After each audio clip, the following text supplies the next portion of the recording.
I think I did this because, like, I didn't have my better half with me, my restraint. Jonathan, I think, would have restrained me from eating so much, but with him gone, I went kind of crazy, so I might just lie down here for a little while before I get started. And then I finally got up, like, the energy to leave, and just as I was leaving the park, I saw the Duke boys pulling up, at least some of them, you know, and I thought we were, you know, pretty far ahead of them. They had left to Damascus a day or so after us, and I was kind of surprised to see them, but I still kind of felt like we were ahead because they were just getting there. But they, you know, it was the middle of the day, and they said they were just gonna go in there and go for a swim and then keep going, you know. And I was like, oh, they'll want to stay, you know, if they're going to eat there, like, they'll want to stay. But I think they ended up, like, getting ahead of us somewhere along that point. Yeah, we never saw them again. Yeah, we didn't. We just, you know, saw their blog that they were doing, like, all this fun stuff. We always looked at their blog, and it always looked like they were doing this really cool, like, side trips, and, like, they weren't following the Trans Am route, you know, exactly. And they were also doing all this, like, volunteer, you know, construction work, or, like, you know, helping out of different places. It's like, how do they have all the time to do this and ride, like, you know, they were 200 like, miles one day. Rode with their shirts off, yeah. Like, yeah. Yeah. They were all kind of cool looking guys. Right. Yeah. So you left. Finally you left. Right, so I finally left, and it was a really neat ride that day. Like, there was, like, I guess it was an alternate route, or it was something that maybe it was the original route. Right. But I took the one that it goes off in the country and it kind of meanders, and it was neat. You know, I was a little scared. I thought there would be a lot of dogs, you know, but there weren't too bad. And, you know, all the drivers and stuff out there were pretty courteous. You know, the roads were small, but people waved at me and stuff. It was pretty neat, like, getting off of the highway.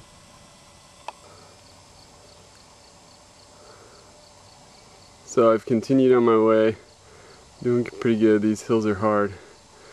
Look at this crazy sign that I came upon.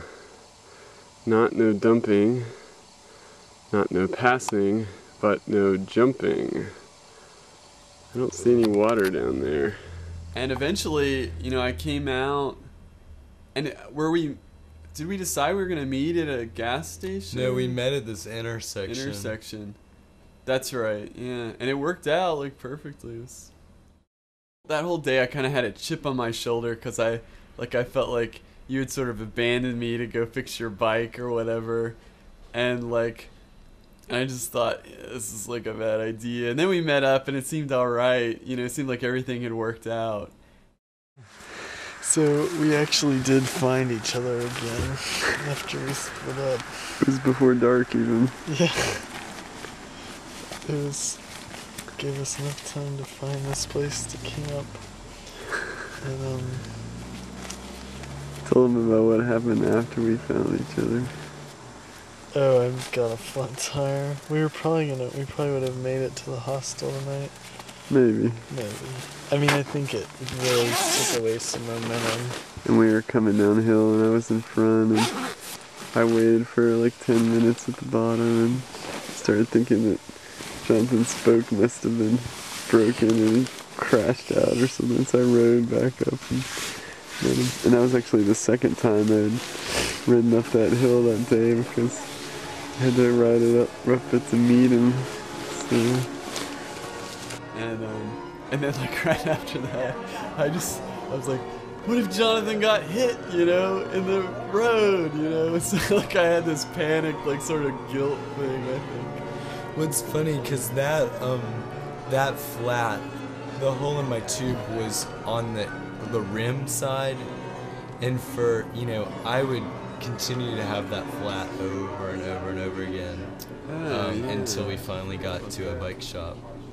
It's because of the spoke. Yeah, the spoke was too long. We almost camped right by this mountaintop removal site.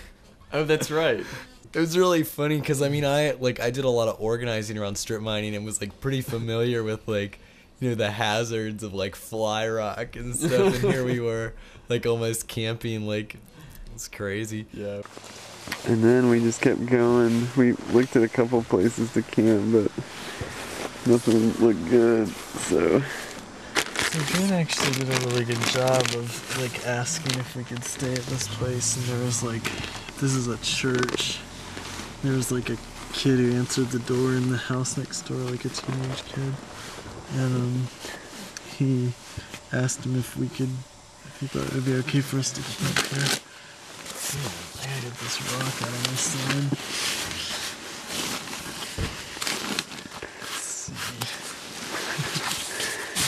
and so the kid was pretty much just like, oh yeah, I don't think anybody would care. And so It got weird because like there's just a little road going up a holler over there, and then the main road goes up over the mountain. But there's a lot of traffic.